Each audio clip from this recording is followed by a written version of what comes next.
So every morning I get up, it starts off with getting after it in the gym.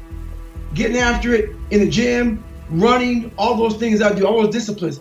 Well, what I found out in my life is that it's the quickest way, going to the gym or exercise, whatever exercise you may want to do or not want to do, exercise is the key to it because it puts you right in that suffering zone. But if you keep on pushing through exercise, keep on pushing through that physical training, that feedback is immediate to your brain telling yourself, I won. You must go into the darkness to truly find that light that you're looking for. Because that's what's on the other side of that. People get it all wrong, man. You have to face suffering. You have to face this dark side, this darkness. And there's a lot of energy in there. Well, I'm on my way back right now. I'm going a half mile out, I'm going a half mile back. One thing I found out in life is if you want to get better, do the shit that no one else wants to do. Do the shit that no one else is even thinking about doing. Do the shit that people think is fucking stupid. It makes no sense. Because all you're doing is getting better. I tell you right now, the more things you can do, get outside that zone. That zone is that zone that makes you feel good. The stronger your mind's gonna get. It starts getting used to doing shit like this. It's not fun. My mind's used to it. Growth comes from being discomfort. Like, there's no growth in your comfort zone. Growth comes from discomfort. Do the extra repetition. Run the extra mile. Go the extra round. Make the right choices. Give the full measure. Make yourself stronger, mentally and physically. Stand and fight. So in order to get your muscles to grow, you got to tear them. You got to tear your muscles to grow. You got to put them through a bunch of pain in order to get them to grow. And so when you feel sore in your physical body or sore in life, it may be a sign that you're moving in the right direction. It may be a sign that you're starting to pay the price for greatness. How you develop mental toughness is becoming hard. How you become hard is doing shit that you don't want to do. So most people live in this nice, comfortable place that makes them feel really good. The temperature in the house is 72 degrees. They got a refrigerator full of food. Everything is great. And they always ask, how do I become hard? You sure as fuck don't become hard by living that way. You have to take yourself out of your comfort zone and bury yourself in something that makes you feel so horrible that you have to see how your mind's thinking in that horrible situation and overcome it while you're in shit. That's what makes a human being hard. Hey, you're gonna have days where you feel sore, you feel like you can't walk. Like physically you understand it, but I'm talking about like if you're going hard in business or in your personal life, something happens. Like when you're going hard, there's gonna be moments where you're like, man, I'm sore.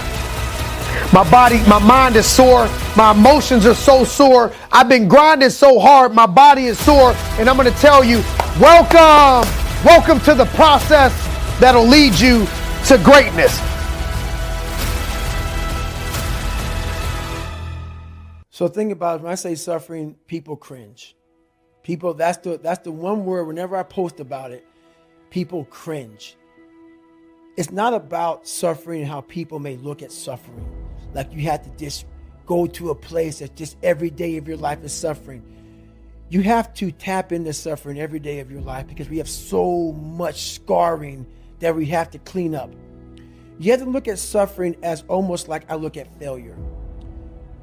To succeed, you must fail. In failure and in suffering, all the answers are in there. All the answers to all the test questions. The test is your life. All the answers are in there. You don't have to live in suffering and pain and failure all the time. You have to learn, I need to visit it. Like people hate working out. You're only going to visit working out maybe an hour a day. 23 other hours of the day, you're not in it. But how you become in shape is you must visit suffering, visit working out 1 hour a day. Visit suffering 1 hour a day. Visit your past failures 1 hour a day. The relationship with it is the answers are in there. They are in there. Within the suffering. We all have a little bit more to give.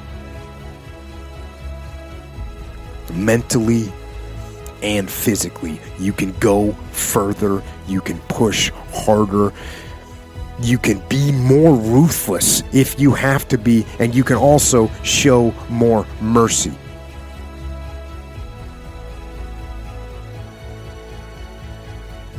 You can be better. I can be better. We can all be better. And we most often get better not from the easy things and not from the good times, but from the hard times and the challenges and the suffering in life that pushes you to your breaking point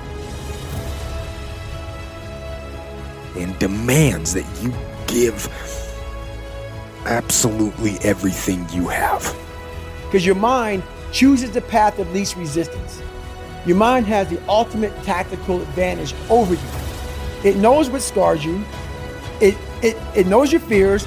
It knows your insecurities, and it protects you. Which is why I talked about the 40% rule in my book. The 40% rule is all about the brain has the tactical advantage over you. It knows, and it keeps you away from all that. That's why it says don't jump out of an airplane. Don't go in the ocean where there's sharks. It's a protective mechanism. Don't go back to the place where your dad beat the shit out of you in your mind. Don't go back. The brain protects you, but protects you so much, it doesn't allow growth. So the brain is an amazing thing, but the brain controls you. You must control it. You must take power over your own mind, or your mind will guide you into all the soft places that your brain wants to live in. Your brain has enough information. It doesn't want to go through that process of mind hardening. It doesn't want to do that. I gotta remember what time I gotta be here, what time I gotta be there. This is where I want to stay. I'm peaceful.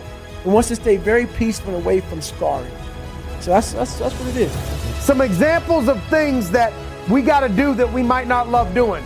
Getting up early, eating right, working out, doing more than what you're paid to do temporarily in order to earn more down the road. Sacrificing things that we don't feel like sacrificing. The difference between successful and unsuccessful people is that successful people do what other people don't feel like doing. The key is both of the people don't feel like doing it, but the winners, they learn to do it regardless of how they feel. And so we just want to encourage you out there on the grind. Whatever your thing that sucks in your process is, go out there and tackle it and win it today, this week, and you'll be on your way to living your very best life.